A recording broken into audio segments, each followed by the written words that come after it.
last night's attacks were what I call military political theater. Nothing strategic was hit by either side. It was sort of the United States going through a routine to show the American people, see how tough we're being. But in reality, it was a nothing burger, which is, I think, why Iran didn't really retaliate hard after that. Yeah, but so I mean, it was initially pumped up. In the United States, all the press, major strike. Oh, oh my God, we're kicking their ass, kind of stuff. And then, when I dug into it later, it was like, yeah, it wasn't even clear they hit anything. So if they did hit something, it wasn't of any consequence. But today it looks like it's different. So the United States had a chance to step back and just ignore it, and tell these ships, hey, the Iran has its rules, follow the damn rules, and there won't be any problem. Instead, this one ship apparently wanted to say, screw you, we're not going to follow the rules. And Iran said, okay, here's a drone, have a nice day. Yeah.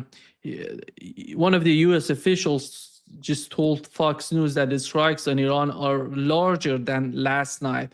And right now just reported 2 new strikes took place on Qeshm Island. Mm-hmm. And last night we had some reports about Qeshm Island, but later on we've learned that nothing was hit in the Qeshm Island last night. But tonight it seems that they hit some targets in the Qeshm Island. Well, the U.S. is not responding because of the ship. It's responding because of what Iran did on Bahrain. I'm told that they really hit Bahrain, the former Fifth Fleet headquarters, real hard. I think that's why the U.S. is reacting. And, I anticipate Iran's going to react to that reaction. And so this is going to escalate. If the information I've received from my new friend in the energy business is accurate, then if Iran may be pushing, inciting this a little bit in order to draw the United States in, force it to use more civil aviation fuel, because that's going to create a shortage, and the United States is going to run short. They won't cause the military to be sacrificed, to go short. So they'll sacrifice civilian aviation, which is then going to have negative effect on the economy. And, so Iran gets to do damage to the U.S. economy in an indirect way. The communication line that J.D. Vance was talking about, there is no communication, Larry. There is no direct communication that they call it a hotline of communications between Iran and the United States. That doesn't exist. It was confirmed by IRGC. That's why you see these sort of attacks happening, and tit for tat, something like that. Do you see this possibility of escalation in the region? No, I think it's going to escalate. So we'll see where it goes by Monday. Yeah. Who's giving them the basis for, to attack Iran? Are these fighter jets coming from Jordan, coming from Israel, coming from, I don't know? I think they're probably coming out of out of Jordan, would be my guess. Possibly Saudi Arabia, but I doubt that. It could be United Arab Emirates. I don't know. Iran's going to know, and we'll know by Iran's reaction where they came from. My understanding today, Larry, there's some reports coming from Iran. They're not in the mainstream media and alternative media, because since the war is happening, since they hit 2 ships today in the Strait of Hormuz, they were preparing. IRGC was preparing for the attacks, and they were moving the weapons around. And some estimation said Iran may respond to the last night's attack. And right now we have a new attack on Iranian soil. I think they're going to attack, and it's going to be the attack going to be on Kuwait, Bahrain, and Jordan. I don't see Iran attacking UAE. Yeah, they already responded and hit Bahrain today, sometime earlier today. So, yeah, they're not. That's not going to be new. They've already hit Jordan. The people are not satisfied. They've already hit Bahrain. I mean, yeah, Bahrain was reported on Associated Press. They reported that some targets in Bahrain were hit by Iranian drones, and I think my understanding is tonight is they're going to attack Jordan together with Kuwait as well, because this is with the case of UAE. I'm not sure about UAE. It seems that there is a new line of communications between Iran and UAE because they had it before. Yeah, but again, all I'm saying is it depends on where the planes were launched from. If they're launched from the UAE, then you're going to see Iran hit the UAE. The whole, I think it's the outcome of of Marco Rubio's visit to the West, to Middle East. He came and he tried to manipulate the region, and he put pressure on Omani government. Then Omani, you saw that report on the part of the Omani government. They say, oh, maybe they can pass through the Strait of Hormuz without having any sort of difficulties. And they were trying to use it. Today, 2 of the tankers were forced by IRGC to use the designated routes and not using. Do you know who was telling them it was okay to travel that route, right? I don't know, because it was nobody knows who was that. The United Kingdom Maritime Transportation, or whatever UKMTO stands for. They're the ones that say, yeah, you can travel this route. So this is the Brits trying to further incite this thing. Yeah. The problem, Larry, is they're not respecting MOU. Part of the MOU was the Strait of Hormuz, and it said that during the first 30 days they have to define a new mechanism for the Strait of Hormuz, which in fact Iran and Oman are doing that. Look, they stopped. The United States has been breaking the MOU almost every day. The insults hurled by Trump, the trip of Marco Rubio to meet with the GCC, and then the condemnation of Iran that came out of that. All of that is in counter to the MOU, and that's why the United States is doing it. Just basically said, screw you, you can't tell us what to do. Okay, maybe not, but there's a price to be paid for that then, and we're starting to see what that price is. I don't know if, Larry, the case of Lebanon is complicating the whole thing. What has happened in Lebanon, again, is a total, violation of MOU. And the United States is cooperating on one side, saying signing MOU with Iranians, then bringing the government in Lebanon together with the Israelis to sign an agreement, which is totally different from what was mentioned in the MOU, in the first clause of the MOU. Correct. I don't know what is the understanding on the part of Iran. Why do they need to stay in this MOU? And today we had the assembly of experts in Iran enforcing the idea of the statement of the Iranian supreme leader, saying that there is no point to stay in this MOU, in this sort of talks with the United States. They're not respecting anything. Well, did he issue a statement to that effect? Yeah, the assembly of experts. Yeah, they have issued. The assembly of experts issued that, right? Yeah, exactly. Iran's was it the Ayatollah that issued that? No, the Ayatollah mentioned his idea about the MOU. He said that I have a totally different idea about the MOU, basically mentioning that he's not that much agreeing with the government, with the Pezeshkian government when it comes to the negotiations with the United States. He had his doubts about that this path is leading nowhere for Iran. And today, the assembly of experts is so important, Larry, because these are the guys who decide about the supreme leader of Iran. They have the highest, sort of council in Iran. Even I would say in somehow above the National Security Council, because they're literally connected with the supreme leader of Iran, and they So have connection. it's a clerical organization.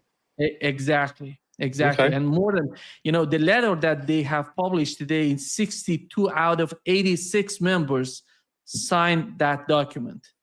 62 out of 86 members. And it says, we urge that, considering the experience of the past damaging negotiations, the negotiations will be extremely careful of the tricks of the deceitful and an evil enemy, and pay attention to the fact that observing the leader's red lines is religious obligation, and violating them is not permissible under any circumstances. Basically, they're talking about, it seems that there is a communication between the supreme leader and the government in Iran, which was not published in that statement of the supreme leader. We haven't seen those points. They're talking about those points were mentioned, which we haven't seen. It seems that there is a letter between the two sides about, not, trusting the United States in ongoing negotiations and respecting the red lines. People are on streets, by the way. Today, they came out after this letter, after this, announcement on the part of Assembly of Experts in Iran. People are on street. Yeah. So, it looks like the MOU is going to break down. Now, I think Iran will be able to continue to do okay. But remember, one of the other countries that's pressing for the MOU and wants to see it implemented is China. Because China, I think China's worried about some of the economic impacts upon its country if this thing continues. Yeah, you see the flag of Hezbollah in the crowd, and they're just waving the flag of Hezbollah. I think it's so, the red lines, Larry, so far, to my understanding, on the part of the supreme leader of Iran, one of them is the negotiations with the United States considering the Strait of Hormuz. He said there is no way to back down on the Strait of Hormuz. Even what is the discussions right now in Iran? They're talking about the toll system. They say, why do we need some sort of fee system? Because we're not part of the international waters, that association, that organization.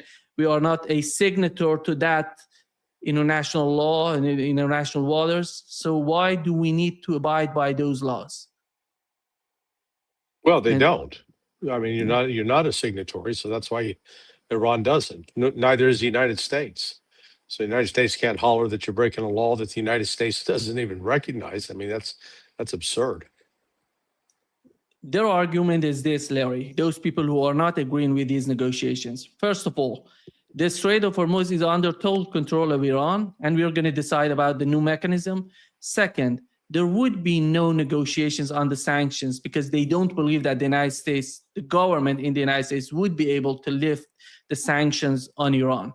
So there is no point to go that far, continuing any sort of negotiation. This is the argument on their part. Is that realistic? Well, no. Well, look,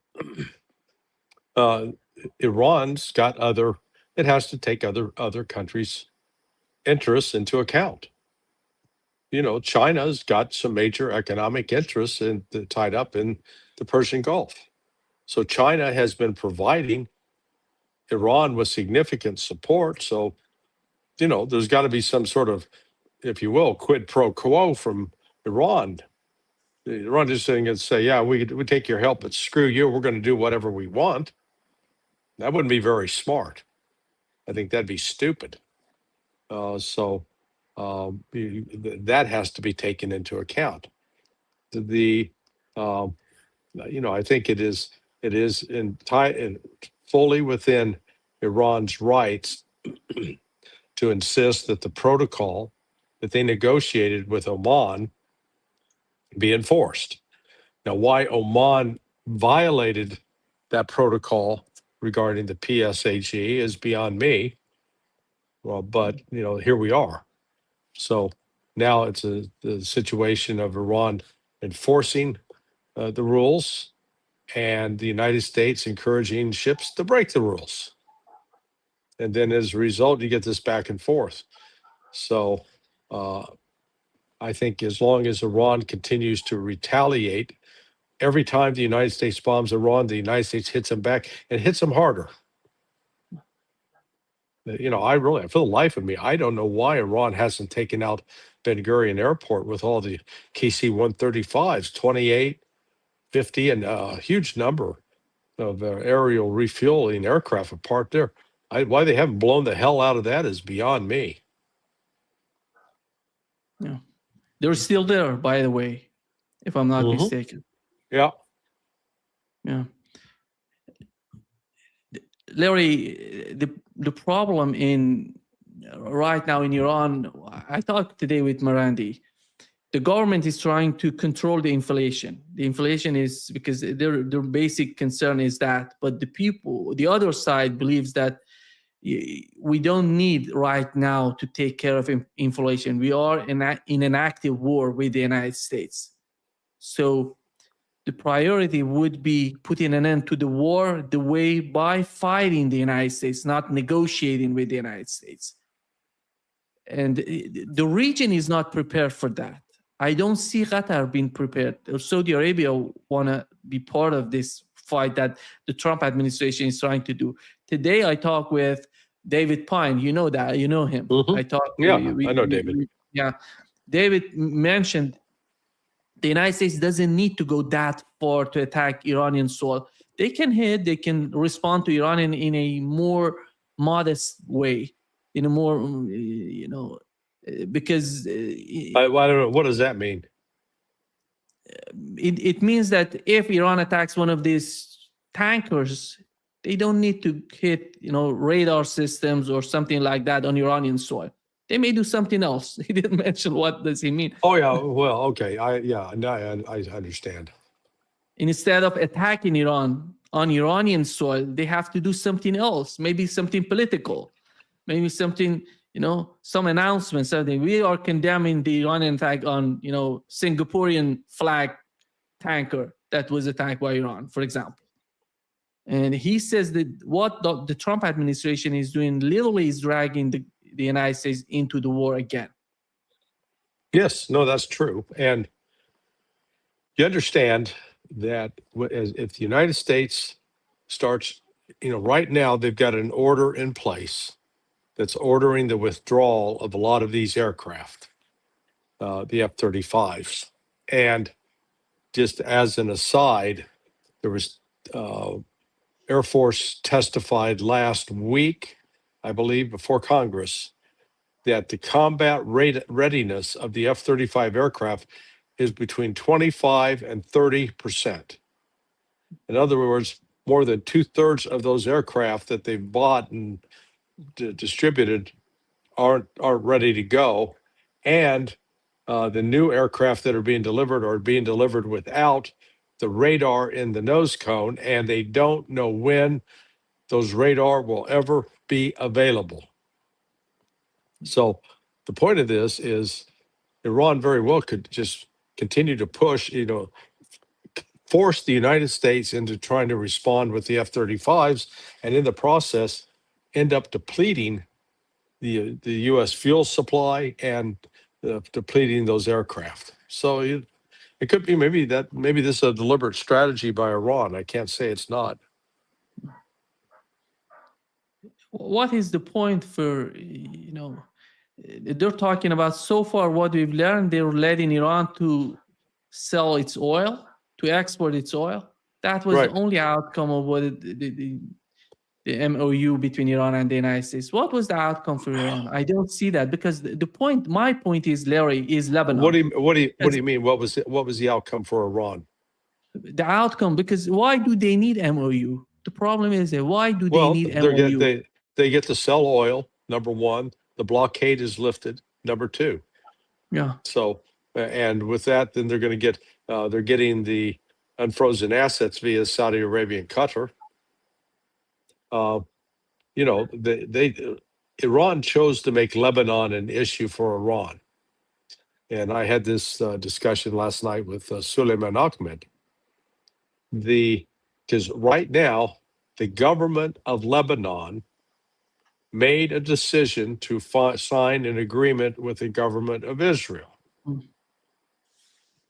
Well, if the government of Lebanon is not asking Iran for help, Iran can't just go in and interfere and get in the middle of the Lebanese conflict. Now, it's going to continue to support Hezbollah, but it can't just because of what Israel's doing inside Lebanon. As long as it's doing it with Lebanese government permission, it's none of Iran's business.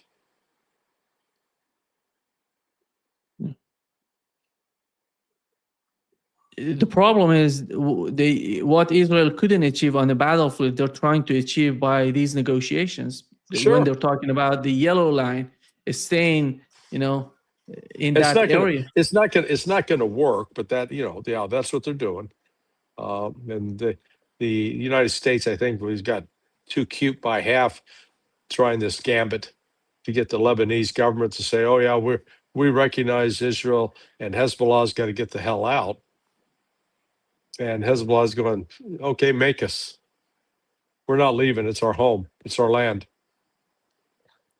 And Israel's not in a place where they can actually make it happen. So now it's a matter of what kind of retaliation will Iran do? And at this point, I think they will have a measured response to these attacks today, and the attacks will be focused on wherever those aircraft originated, wherever they flew from. That base will get attacked. Yeah. The reason that I said why do they need to stay in MOU, because the agreement between the government in Lebanon and the Israeli government is totally contradicting the first clause of the MOU. Yes. Yeah, very much so. And that's a loophole. Okay, the first clause says that the United States and Iran, and in conjunction with their allies, will, and what the last clause is, will protect the territorial integrity and sovereignty of Lebanon. All right, but now when you got the government of Lebanon saying, okay, we're good with Israel. Okay, Iran doesn't have a right under international law to do anything else. So yeah, it's a loophole, and that part is no longer really applicable. Yeah, but the war was between Hezbollah and Israel. It wasn't between the government in Lebanon and Israel. This is the other problem. No, I agree. No, it's I think the United States was trying to be, again, too clever and using this as a gambit, and they said, well, yeah, we're still upholding number one, but we're just supporting what the government of Lebanon wants. And our obligation is to support the territorial integrity of Lebanon. This is what the government wants. They want Hezbollah out and they want Israel in. So we just got to go with that. Yeah, and it's so from this point, Iran just continues its support of Hezbollah, and wait and see if again, if Israel continues to bomb inside Lebanon after, quote, making this agreement, which I'm sure they will. They did today. Yeah. So they struck Nabatea 2 times. So it's gonna be up to Iran to decide whether to intervene or not. Israel is staying in the southern part of Lebanon because part of the agreement is Israel is going to stay in that area as long as Hezbollah is not disarmed. That would never happen, which it means that Israel is going to stay forever in the southern part of Lebanon. Well, they're going to try. Forever is a long time. And things change over, we'll see if Israel actually has the ability to stay there. Particularly once the United States, if the United States continues to pull out its air assets, Israel is not going to have the kind of combat power that it thought it had. It will be weakened.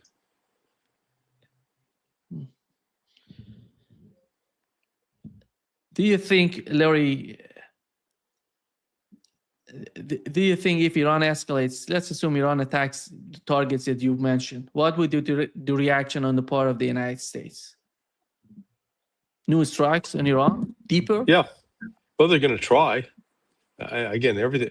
If they try to run airstrikes, Tomahawk missiles, cruise missiles into the interior of Iran, that means they're going to have to fly from Al Udeid, 1,000 miles. They're going to be burning up a lot of fuel. And this will be, again, let me emphasize that when this war started, you had a 20% drop in the supply of oil. And to compensate for that, the US and other countries began drawing down on their reserves. Even though they're drawing on their reserves, they weren't making a lot more, of a barrel of oil. Let's say 25 to 30% is used to make aviation fuel or diesel fuel. You can't make them both. You got to make one or the other. What happened to the demand for aviation fuel? It went up because of the war with Iran. Get all these planes flying, KC-135s, all the F-35s, the F-15s, the F-16s, the A-10 Warhawks.